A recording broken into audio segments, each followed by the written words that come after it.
interests focus on narrative and dialogical processes in psychotherapy. And along with his team, he's developed the concept of innovative moments.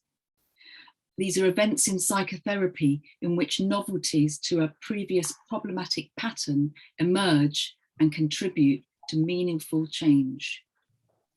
This concept has been inspiring his research projects for the past few years, allowing the study of change in psychotherapy and ambivalence to change and the resolution of the ambivalence to change. So it's really great to have you here. That's a very brief introduction. I probably could have gone on for a lot longer, but I think you'll be more interesting. So I think you should now start, please, Miguel. Okay, thank you so much. I would like to thank you, Emma and Mick, for inviting me and having me here. And I would like also to apologize for my English. So I hope you can understand me. And if I get stuck, please understand that as a failure in my language and not a failure in my reasoning, okay? Be gentle with me. So this is the title of my presentation. And here you have a brief summary of my ideas for today. I would start by the concept itself. What are innovative moments? Then the diversity of these moments that we have found in the data. Then I will go a little bit into research methods and our main results. And I will also connect with other models and studies. And if we have time, I will go for ambivalence and ambivalence resolution. Okay, if we have no time for this, we'll stay only with the 4 topics. And you can also help me deciding if we should continue or if we should stop. And at the end, I will share some ideas with you about some clinical applications that we are playing with at this moment in time in terms of research with these concepts. So what are innovative moments? Our point of departure was narrative therapy. Actually, some time ago, more than 10 years, we started doing this research, and we departed from this concept of White and Epstein, the unique outcome concept from narrative therapy. And the way they define unique outcome is here. These are events that occurred outside the influence of what they call the problematic self-narrative. So the main idea here is that we have 2 competing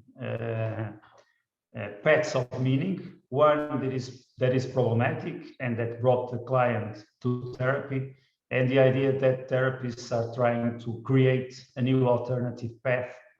And this way, innovative moments may be defined as exceptions to the former pattern. Okay, sorry. So just a schematic example. If a client says something like, my life is miserable, I feel depressed all the time, and I have no strength to do anything, I have no pleasure in living. This stands for the problematic pattern. I think we all agree.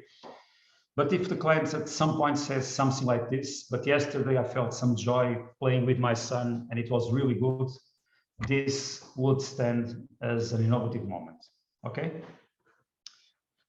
And with this, there is the possibility, and it's only the possibility, of expanding the meaning that is contained in this assertion from the client. So the therapist may ask, of course, this depends on the timing in therapy. How have this occurred? What does it mean? How did others react to this? And what are the possible implications? Can we repeat this more often? And what will be the implications, and so on. So you can certainly, as most of you are therapists, you can imagine a lot of questions that a sentence like this could elicit from you.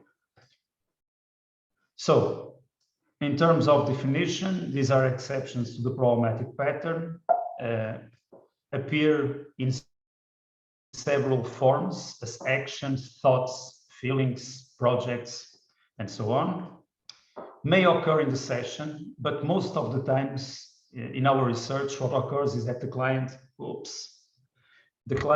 refers to events that occurred between sessions, okay? This is more often.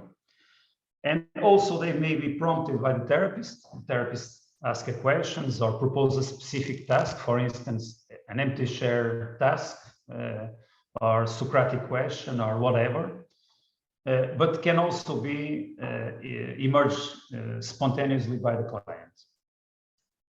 I give you an example. This is a real example, okay? So this is a college student with a social anxiety disorder treated with CBT. And the context of this is the client was discussing the tough week. I was supposed to prepare and deliver an academic report co-author with a colleague, and she simply delivered her own report without letting me know, and I was hooked. I just discovered this when I tried once again to organize the work with her. I have been trying to do this for 2 weeks, but she has been unavailable, okay? And this is a dialogue with the therapist. Okay, sorry. How did you feel about this when you found out that she had done the report alone? I felt betrayed. The day it happened, I couldn't think of anything else. And as usual, I started thinking about what I did wrong. But after some time, I started feeling angry instead of guilty. So this is an innovative moment, okay? It became clear that she, instead of you, did something wrong, and the therapist invites the elaboration around the meaning present here.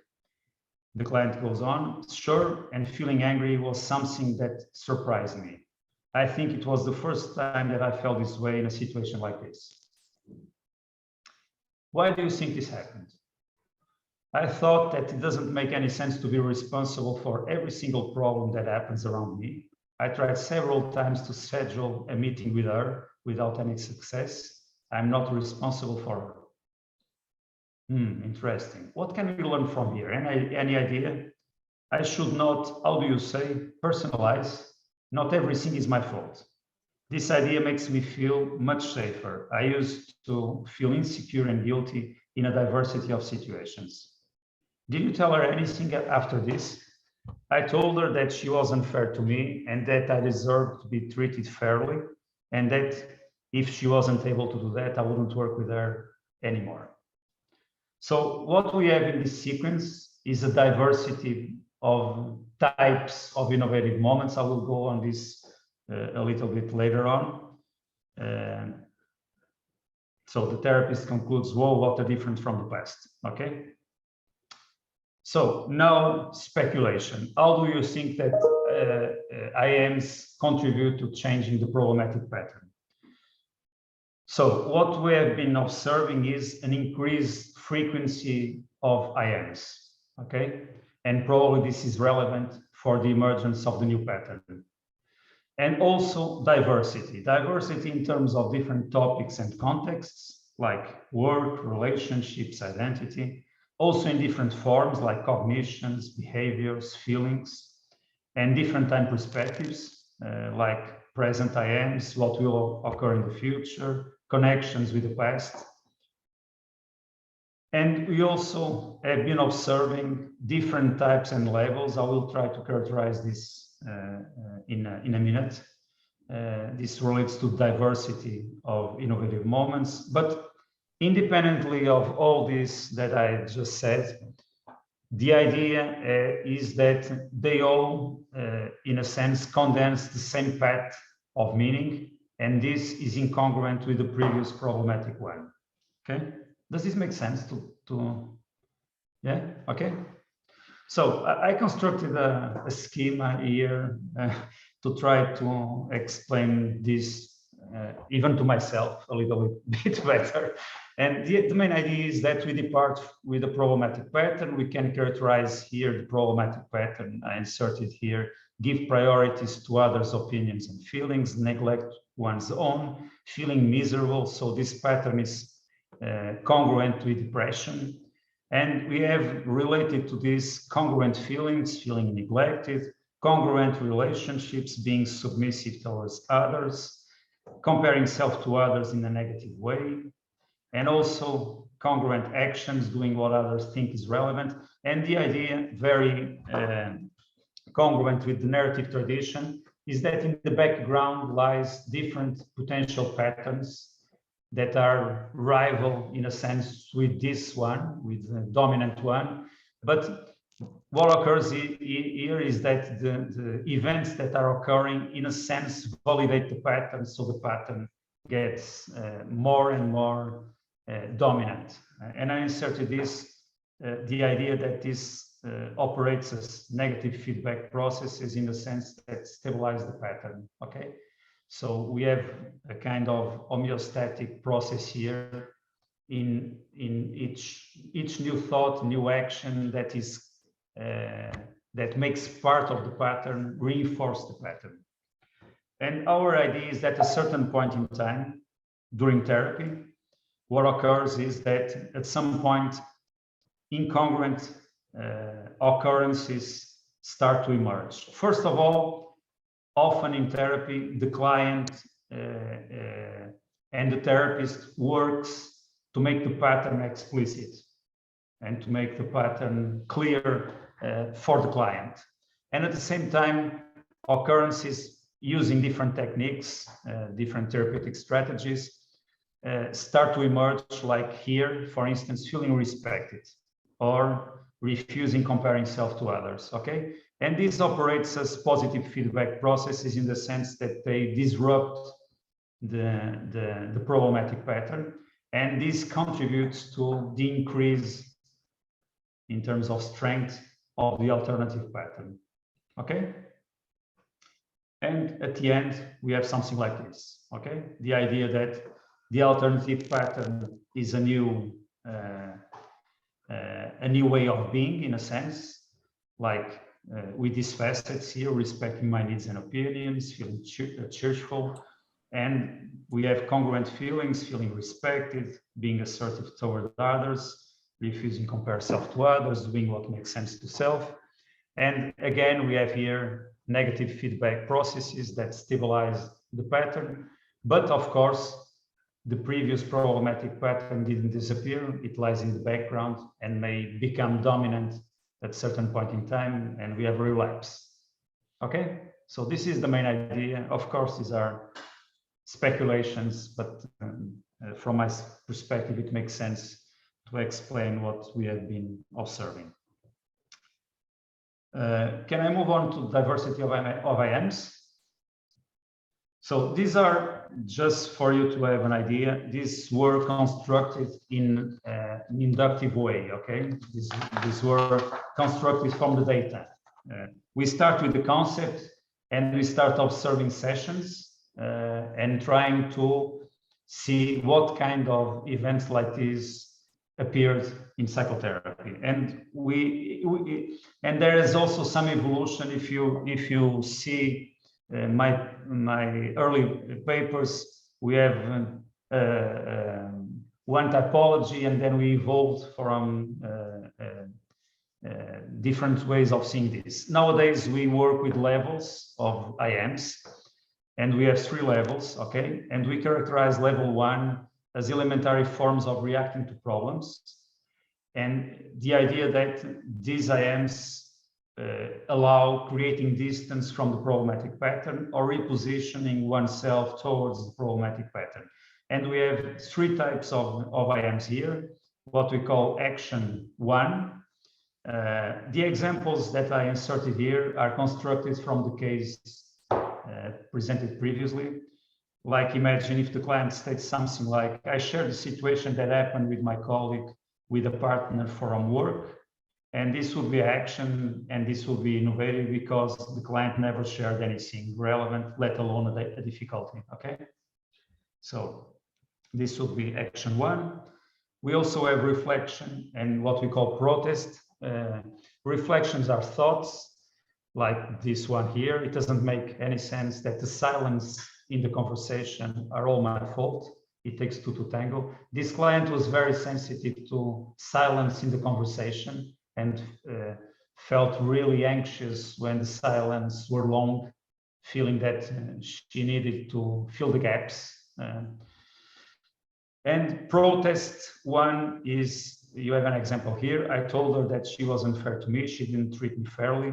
And these forms of IMs can appear in the form of action or in the form of a reflection, but represents assertive responses that are centered on the others. In the case of protest one, okay? I will show you what we call protest two. Protest one is centered on the other, or is centered on internalized critical voice. If the client says something like, I can't stand anymore this voice inside of me, I want to put up with it again, this would be a protest one, okay? Then level two is, these are IMs centered on change. And we thought these as these IMs allow the elaboration of the alternative pattern of meaning. If you want a metaphor, in level one, clients are struggling with the problem. They are still struggling with the problem. And when level two IMs start to emerge, it's like you are seeing the light at the end of the tunnel. You can't see exactly how it will be, but you have the feeling that something is emerging that is different in terms of quality. Most of these emerge in the form of positive contrasts and reflections on the change process. I inserted, so the types are the same: reflection, protest, and action, okay, as the ones before. You have your reflection tool that is a contrast. Like nowadays, I don't think people should necessarily be interacting with other people all the time in group situations. This client was also very pressed to the idea that she couldn't be alone in social situations because she would be seen as awkward. So she pressed herself to interact even when she didn't want to do it. And moments on your own are not a sign that something is wrong with you. So you have a contrast here between the previous problematic pattern and the new emerging one. Then you have protest two. The example is, I told her that she should be respected, that I should be respected, and that I won't put up again with something like that. I need to be respected instead of being treated like garbage. I've been feeling like garbage all my life. And this is process, okay? This form of process is centered on the needs of the self. These are the difference between protest one and protest two. Protest one is centered on the others. Protest two is centered on the self. And then we have what we call action two. And these are actions centered on the future as change continues to grow, okay? Like imagine this one. I'm thinking about having a birthday party with my friends this year. I don't remember having a birthday party since I was a kid. So these emerge often as forms of projects. And then we have level three. And our idea is that level three is very rich in terms of expanding and consolidating the alternative pattern of meaning. We also call it this reconceptualization. And we find that often contrast appears articulated with process. Okay, so I told you in level two, we usually have process or contrast, and the types that appear are action two, reflection two, protest two. In reconceptualization, what you observe is an articulation between both, like in this example here. Okay. What is different today is that I don't see myself as rotten as I used to see. I see myself as just a person with assets and fragilities. This is contrast. I start seeing myself this way as I stop pressuring myself to be perfect, as my father wanted me to be. Process. I'm not perfect, but I'm not rotten. Okay. In sum, we have I am centered on the problem, level one, centered on change, level two, and IEMS that facilitates the consolidating of change, which is level three. Does this make any sense to you? Yeah? Okay, thank you. Now let me show you our main research results until the present moment. What we do is, in in practical terms, what we do is we have coders seeing the first 2 sessions of the psychotherapy and trying to identify what stands as the problematic pattern. Okay, and usually we do this in terms of different facets of the problem, like a list of problems, okay, that appear in session 1 and usually session 2, but they could appear later on in the therapy. If after session 10 the client starts working on a different problem, this could be inserted on the list of the problems. And then we try to track along the way all the instances in which exceptions to this pattern, to these problems emerge. Okay, and this could be really minor or could be very, very meaningful. So we don't start identifying them, judging if it's meaningful or if it's just minor and will disappear later on. So we have a coding system. We have some experience of training people on this coding system. It's nowadays we use an intensive way of training, usually during 1 week or 2 of intensive work, and we achieve very good reliability. Until the moment we studied several samples of brief therapy and also several intensive case studies. Very often we contrast recovered cases with unchanged cases, and we contrast this based on objective criteria. Okay, usually reliable change index and moving to recovery to avoid contamination between our coding system and identification of change. The measure that we use of IEMS is the proportion of time spent in the session. So what we do in terms of coding is nowadays we work with video of sessions, and as soon as an IM starts to emerge, we mark the beginning and we mark the end, and this gives you the time of that IM, and we sum up all the IMs that appear in that session and compare with the entire session. So if we have something like 20% of IMs in therapy, this means that 20% of the time the client and therapist were working on IMs. Okay. These are the samples that we have studied so far. Okay, you can see that the sample size is really, really small, but this is due to the fact that coding IMs is very, very, very difficult in terms of time consuming.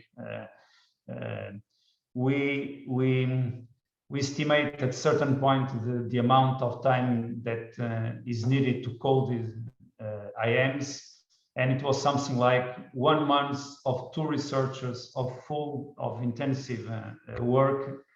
We have a case, okay, of 16 sessions. So this is the reason why we have small samples. And this sample here, which is the biggest, we only coded 5, because in these samples we coded all the sessions of the therapy. Okay, this is brief therapy, so we called all the sessions.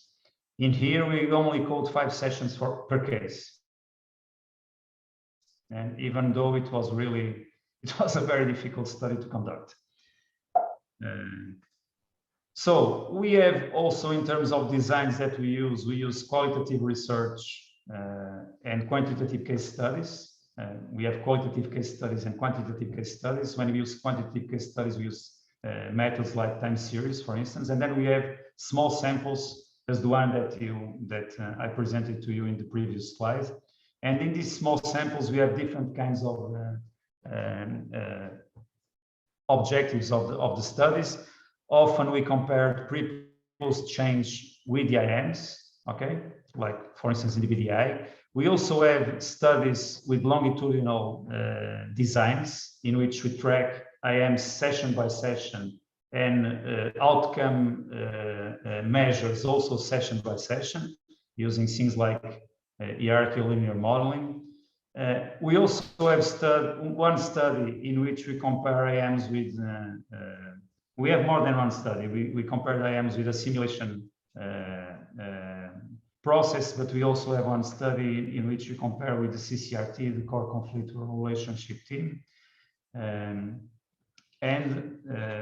To sum up, we called until the moment around 700 sessions, which is really something that I should have not done this in the last 10 years with my colleagues, because it's really difficult to develop.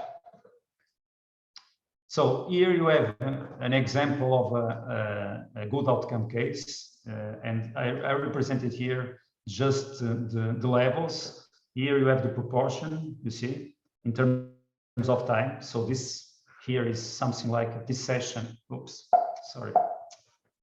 At this session here, it was about 22 or 23% of level 2 IMs that emerged in that session. You have the sessions below, and the green, the blue is level 1, the green is level 2, and level 3 is the red. This would be an example of a poor outcome case.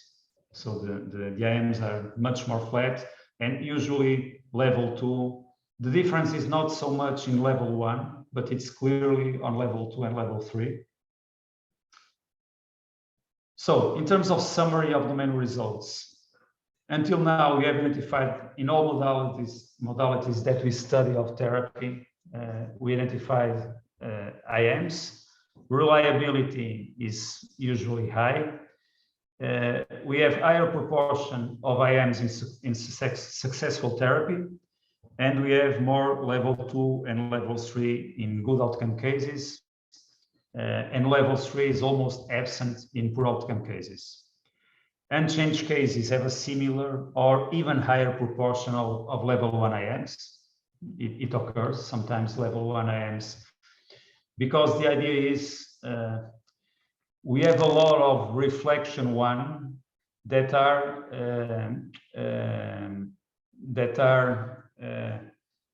represents a desire to change.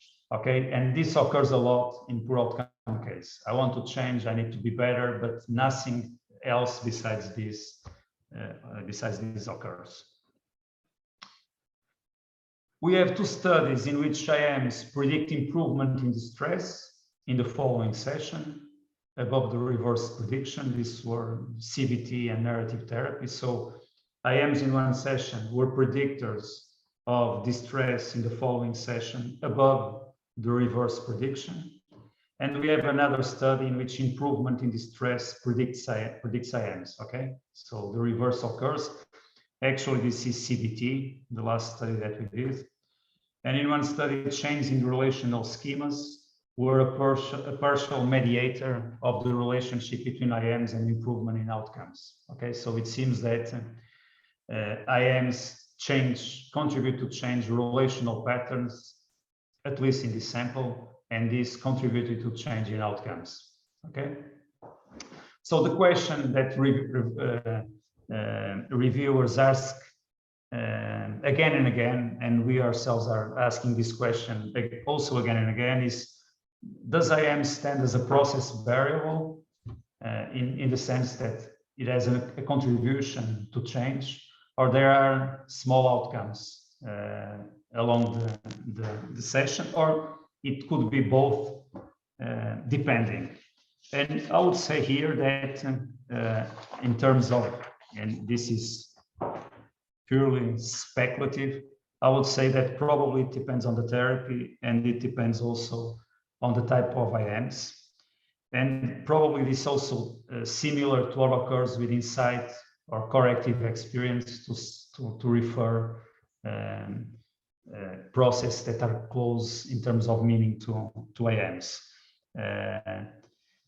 So the question is if these events have the potential or not to create or to sustain or to help client change.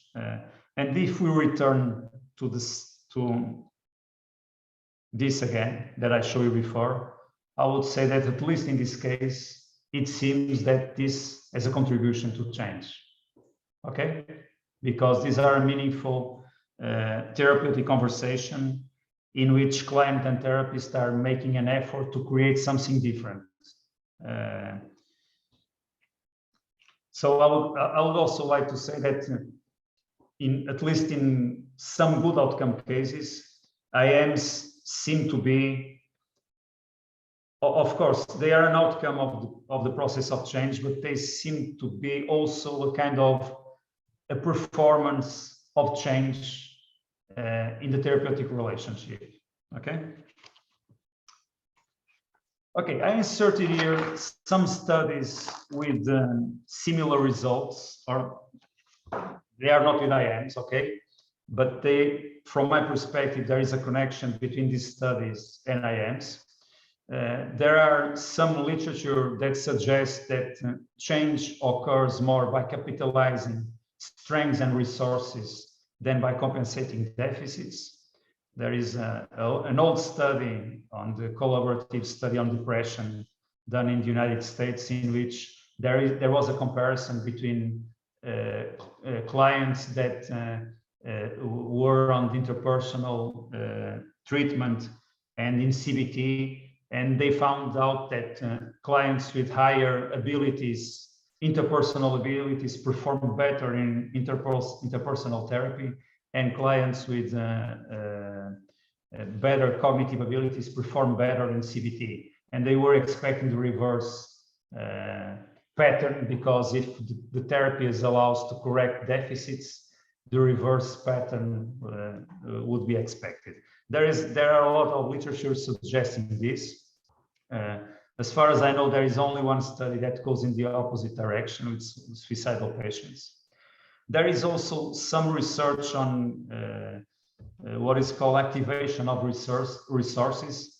There are several studies done by Flukiger in which they use a clever way of what they do is, at some point in therapy, therapists discuss with an external person how resources can be used in therapy in one condition, and in the other condition the therapists discuss how can the problem be reduced. And they discovered that in the first condition, and this was with generalized anxiety patients, in the first conditions, not the difference between pre and post outcome, but the response was faster in the first condition than in the second. We also have protocols that emphasize competitive memory training, in the sense that if we train clients to be attentive to positive memories, this could have a positive impact. And we also have studies that emphasize that the access to positive memories in depression improves outcomes. So I just selected these four because there are connections. Of course, they don't prove anything regarding to IEMS because they don't use IEMS, but there is some connections here between the results of these studies and what we have been finding in our own studies. And there are also in population without complaints some interesting results, like I inserted here. This is a study in which people centered on values, and the result is that there is an increase in positive emotions and a reduction in cortisol in response to stress.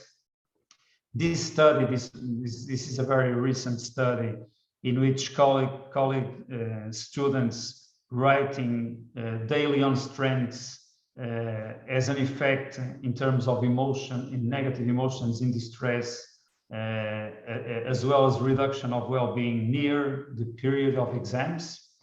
And there is also a study that I found interesting on positive memories. This study is on practicing exercise and training people to be attentive to positive memories increase the probability that they do more exercise, which is interesting. And there is also a last study in which people that bias past experience in a positive way have better outcomes in terms of mental health. They do this comparing retrospective recall with momentary assessment, and they discover that the positive bias of past experience has a positive effect. And I also inserted here several theoretical models that I think have similitudes with our own findings. First of all, corrective experience and insight. I already referred them.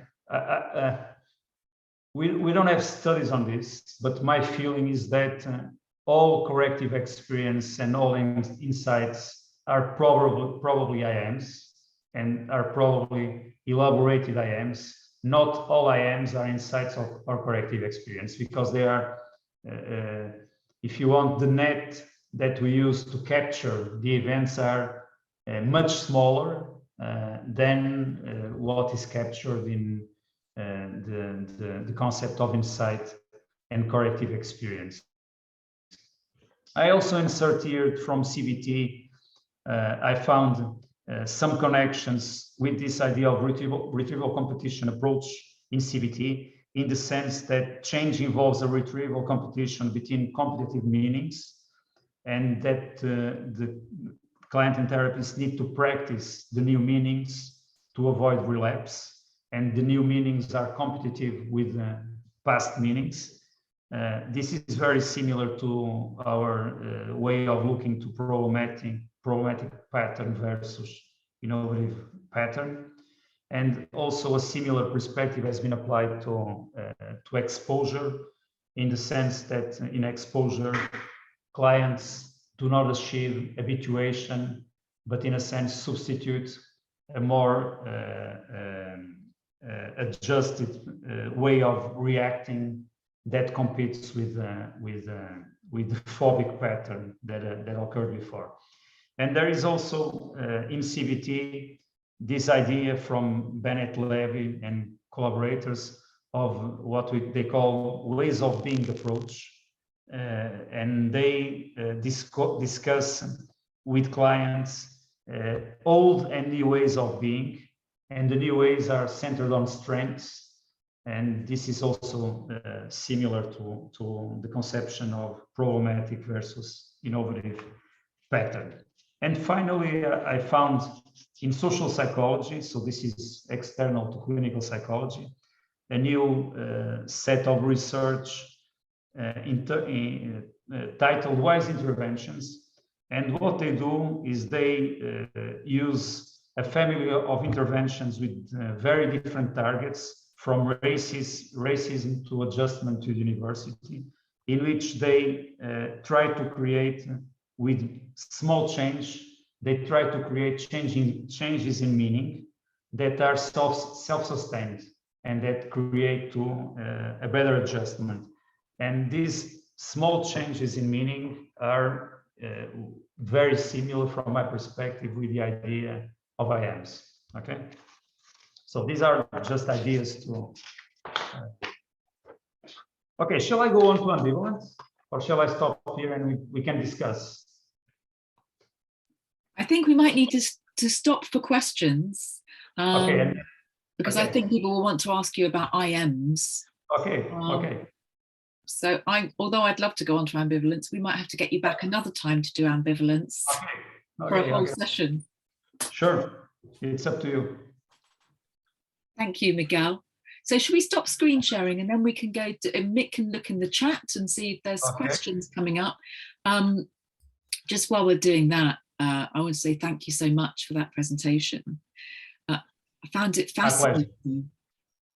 Fascinating. I hope that I was clear. You were very clear. It was very clear, easy to understand you. I wanted to start to speak in English, you know, it's every time. It was very clear, and thank you so much. Thank you so much. I wanted go on, Mick. Yeah, just while we're waiting for some questions in the chat, and people can either come off mute and ask Miguel questions, or put them in the chat and I can raise them, or Emma can raise them. Miguel, do you want to say something a bit more about what does this mean for us as therapists? about what we should be doing and should we be doing anything? How does this impact upon our practice, or how should it? This is really something that I would love to study, because I really think that what matters is the therapist, as you also know, and we all know that probably the most important thing in therapy, besides the client, is the therapist. So unfortunately, I have no studies on this. I also have the feeling, and of course this could be really biased, so I'm not sure about this, but all my students that are also therapists, after doing the training, what they say is that they are much more attentive to these kinds of events. Actually, the last time I discussed this with a PhD student that is also doing therapy for some years now, she was saying that I even see IMs in my own life. So not only in therapy, but also in my life. And she comes from a CBT tradition, but this is something that coders, when started to code, they say that they are much more attentive in the sessions to small events like this, and start asking much more often questions, trying to elaborate the meaning of IEMS. So I don't know if this makes any difference in terms of training. I would love to study this. What we are trying to do, Mick, nowadays is we develop a protocol that is easy to adjust I can send you we have a paper on this. And this protocol centers the attention of the client from the beginning on things like this, and asks questions that tries to elicit these kinds of events. But we don't have yet results from the research. Okay? Do you think I can send you the protocol? What we are trying to do is to because probably this fits better some therapies than others. If you imagine, probably this fits better experiential therapies and less CBT. But of course, our idea is that probably if CBT therapists are more attentive to this, probably this can have an impact on the therapy. Miguel, there's a number of questions, but I just want to ask you one more thing before we go on to those. Just following those lines, do you think then, as therapists, and I know you haven't done much research about this, but do you think this means as therapists we should be encouraging / almost pushing clients towards innovative moments? Does it mean we should be challenging clients more, that we should be maybe interrupting, kind of disrupting maybe their kind of standard narrative and encouraging them to think about things differently? Or is it still consistent with a fairly non-directive way of working? I think that my feeling is that narrative therapists, when they are, because you have always the same problem, you can have a CBT session that is very well performed, in which, for instance, the therapist is very good at Socratic questioning and do not push the client too much and respects the boundaries of the meaning system of the client. So I would say that probably therapists should be attentive to this and should judge in terms of their clinical wisdom if it makes sense at that point in time to ask questions around that topic, or if they should guard that questions for a later moment, okay, to keep those questions. So I think it's a matter of timing. If you start asking questions about the meaning of innovative meanings, it could fail if you start them very early on therapy. But of course, you also have clients that are very fast. So I think it really depends on the client. And my guess is that therapists need to be responsive. The only thing that it matters, I have been practicing different kinds of therapies, and when I start doing narrative therapy, now I'm again closer to CBT. So, but when I practice narrative therapy, I used to do this as a which was I marked my notes with all the possible innovative moments at the beginning, you know, to be reserved for later on. So not necessarily to ask questions in that session about the events, but to think, okay, this is a possible path. Okay, this is one of those small circles that I show in the figure that I presented to you before. If this circle will be enlarged to be the alternative way, we need to know, we need to construct together that. Does this make sense, Mick? Yeah. That's great. I'm going to pass over to Emma for some more questions from the chat. Yes, I'm going to bring up some questions from the chat for you, Miguel. We've got one from Rachel, who asks, do you see any relationship between IEMS and the aha moment in Gestalt, with the changes between figure and ground? Yeah, clearly I see, okay, because what I try to show in the figures that I present to you, it's a kind of reversal between figure and ground. But probably these aha moments are more meaningful than IEMS, okay? So again, I would say that my guess would be that these moments, these aha moments would be important IEMS. Not all IEMS are moments like this, okay? And they could be much minor, okay? Thank you, Miguel. There's also another question we have here, which is similar, but it's about any similarity with motivational interviewing in terms of change processes. We have no research on this. Probably there is a connection between change talk and IEMS. But what I know from motivational interviewing is that change talk is a more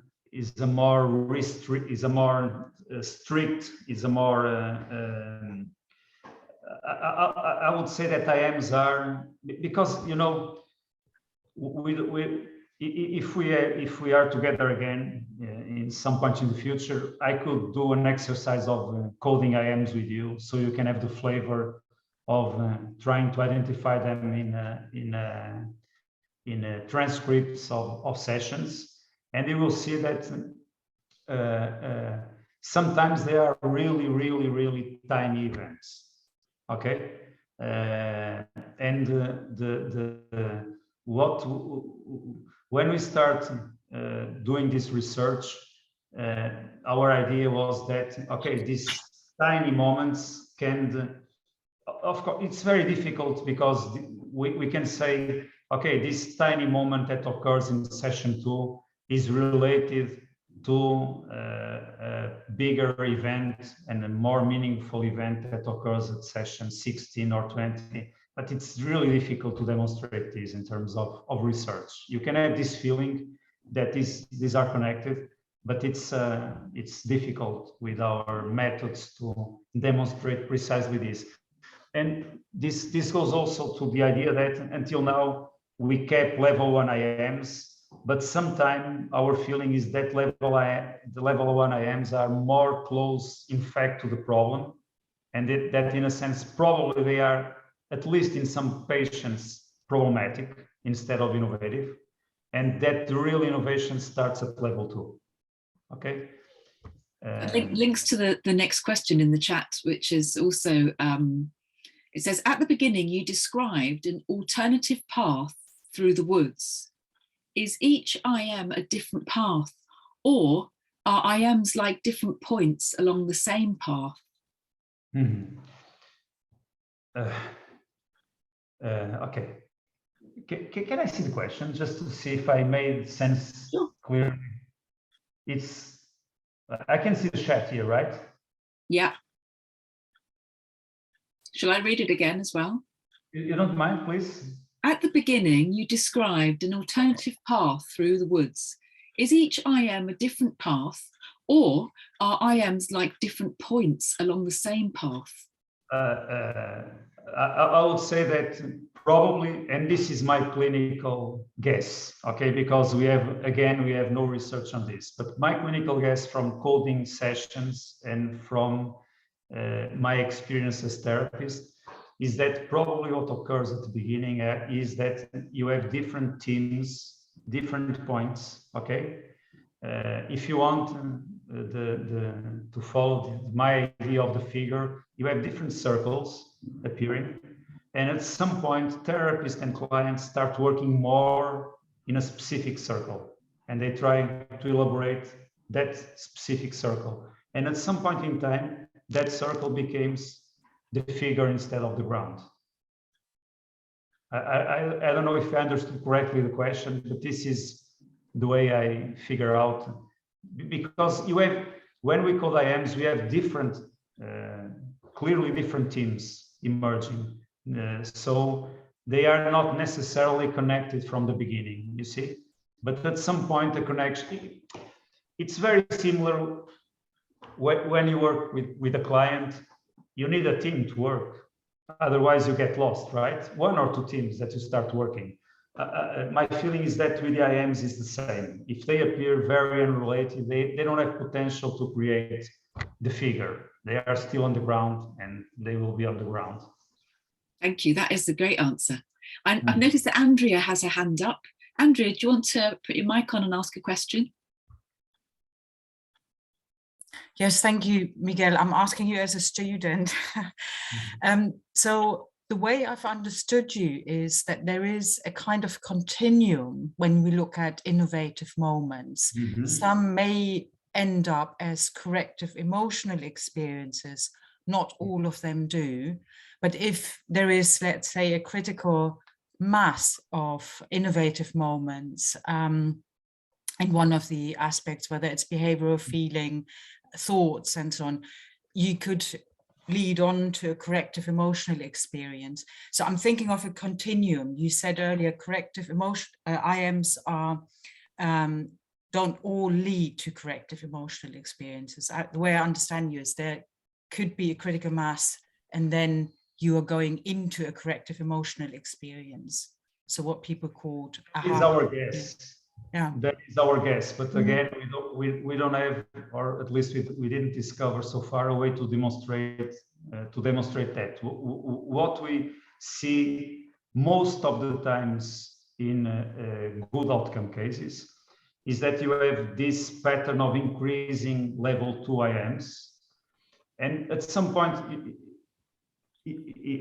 in time, level 3 start to emerge, and they are really they seem to be, at least in some cases, probably not all, because we found that in some cases level 2 is really dominant and you have almost no level 3, and in other cases level 3 seems to be really important. Okay, so in some studies we call level 2 and level 3 high level IMs, because they seem to be more important to change than level 1. So it's not clear. The process is probably much more muddy than what you described, okay, in the sense that it appears level 2 and then level 1 again, and then an important level 3 emerges in a very important team of the therapy. And if you think that clients and therapists often work on different teams, different relevant teams, it could appear a level 3 of one team that is somehow more or less resolved in therapy, but there are other teams that are not resolved and they keep going with a lot of level 1, and even sometimes with a lot of ambivalence at the end, okay? Because the way we track ambivalence is an IM emerges and is suddenly, just after its emergence, rejected by the client. No. Like I have been feeling better yesterday, but it doesn't count. It was just a medication. Okay, so this is the way we track ambivalence. I don't know if I made any sense to you. No, it makes complete sense. There's a second part of the question which says you looked at long and short and brief therapy, didn't you, if I remember rightly? And can you say if there is a... Therapy. We only have brief therapy. Okay. We only have brief therapy. We don't have long-term therapy studies. And the reason why is it will be really, really difficult unless you choose 2 sessions from the beginning, 2 sessions from the end, 2 sessions from the middle, something like that. It will be possible, but it's in this type of phenomena is really interesting to see the evolution along the way. And if you have just a snapshot at the beginning, at the middle of it, or at the end, it's even harder to code what are innovative moments, you see. So would you be able to say if there's if there is a connection between, you know, establishing a therapeutic relationships and those innovative moments occurring? One, I would imagine there is a relationship between the two. I imagine, but we have no studies on that. To be completely honest, we have no studies connecting IEMS with therapeutic alliance. My feeling of I don't know what happens in the UK and any other countries that people are settled, but my feeling is that the therapeutic alliance is hugely I don't know how to say, but it's really high. Clients call the alliance really, really high most of the time. So I don't think we have enough variability to track connection with the IMs, but we never tried to do this, to be completely honest. It's something that we should look at, if there is a connection between the therapeutic alliance and the IMs. Thank you, Miguel. I've got another question that was posted in the chat. As therapists, should we then educate the client about innovative moments? I don't think so, to be honest. I don't know if it's very interesting, because my guess is that you will start with a kind of potential, how shall I say, it could raise some tension in the therapeutic relationship that I don't think it's very useful. I would say that instead of educating, probably asking questions about the events would be more helpful. But I don't know. We never also, I don't have an empirical study on this. If we start, because it's even, you know, it's not very easy to explain to clients what these are. Okay, what are these from the perspective of the client? Most of the times the client just wants to suffer less. So for actually we have an interesting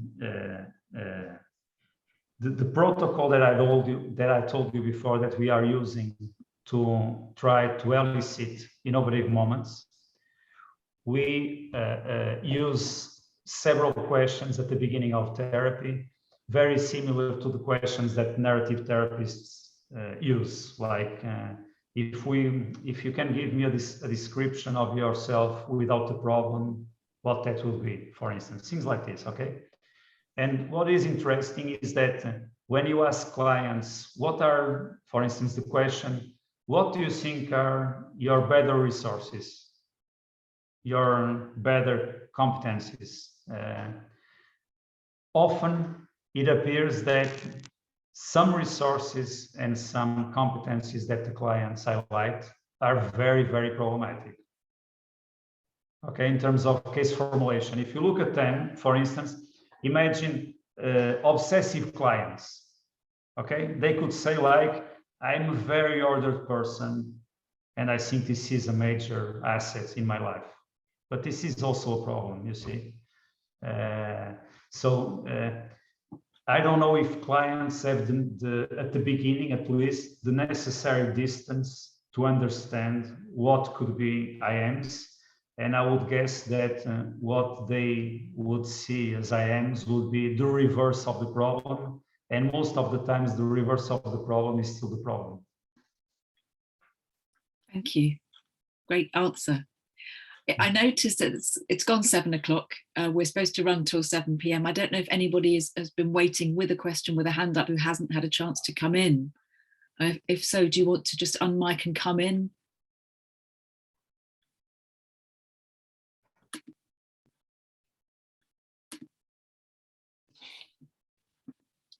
Or if not, I'll ask a last question then, in that case. I'm interested, Miguel, you sort of touched on it. Do ruptures ever occur after innovative moments are revealed? Okay, the simple question is, I don't know. But if I had the chance of showing you, and probably you saw this, a lot of ambivalence markers occur after the emergence of IEMS. So they are not ruptures, they are not ruptures in the alliance, but in poor outcome cases, sorry, you not only have less IEMS numerically, quantitatively, but in some cases, a huge percentage of IEMS are disrupted. So the client becomes to the problematic pattern again, okay? So the IM emerges and the client negates or devaluates or contradicts the IM. And we observe this more in more elementary IMs than in more complex ones. Like it's very difficult to have an ambivalence marker after a level 3 IM, but it's very often in level 1 IM, okay? So, and I think that these are markers of ambivalence, and the way we understand this is the client produces an innovation, but this produces anxiety towards change, and the client aborts this anxiety with an ambivalence marker, and it solves the tension. So this is our interpretation, okay? But we have no research in terms of ruptures in alliance. It's interesting, isn't it, to wonder whether the fresh IMs generate an anxiety response retrospectively, and how that plays out in the therapeutic relationship, in the interaction. Yeah, and I think it's very relevant how the therapist manages this. We have a colleague here, Eugenia, that has been studying this with a therapeutic alliance perspective, and what her results show systematically is when the therapist push too far from the comfort zone of the client, more ambivalence appears, okay, and more resistance appears. Really interesting. Which makes sense for all of you, certainly, in terms of clinical experience. There's lots of thank yous coming up in the chat. I can't even read them all because there's too many. Very positive contribution. Thanks for the presentation. Thank you for the informative and interesting presentation. I think I feel like you've presented something so pertinent for us as clinicians and practitioners, as well as researchers. So thank you very much. It was my pleasure. Thank you very much. Obrigado. Oh, very good. That's it. That's Obrigada. Obrigada. Exactly. Obrigada. Obrigada for you, Emma. Obrigada, Miguel. Thanks, Miguel. It's fantastic work. Bye-bye. Thank you for joining us. Thanks so much. Okay. Bye-bye. Bye-bye.